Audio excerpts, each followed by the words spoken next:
Kung traffic ang pag-uusapan, hindi na ito bago sa bawat lansangan sa buong bansa, kabilang narito ang lungsod ng Tarlac.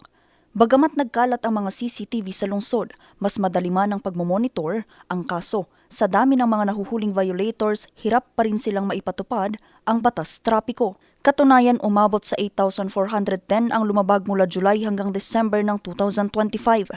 Bilang tugon sa patuloy na pagtaas ng mga paglabag, ipinatupad ng Tarlac City Public Order and Safety Office ang karagdagang pagroronda. Hindi lang po talaga maiwasan yung peak hours. Kasi dati po kasi ang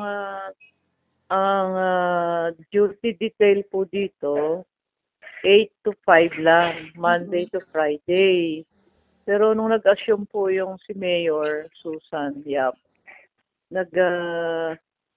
since na pag-aralan po namin na ang peak hours is from 6 to 7:30 morning and afternoon. Nag-adjust po kami, nag-two shifting po kami, ma'am. Mula sa bilang na yan, karamihan sa mga lumalabag dito ay mga rider. Ayun ang mga hinuhuli rin namin, yung muffler, no helmet, naka-shorts, naka-slippers, yung mga installed vehicles na pinarada na lang sa tapos iniwan. Patuloy ding ipinapatupad ng pamahalang lungsod ang mga regulasyon laban sa mga kolorum na sasakyan.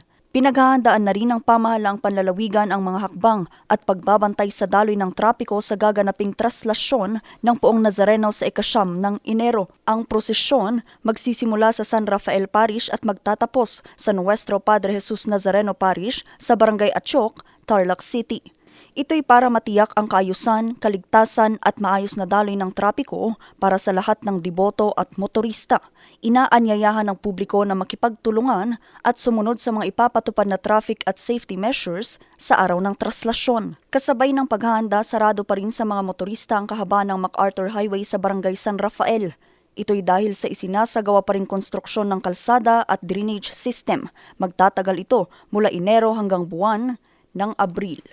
Vanessa Bugtong, RNG News.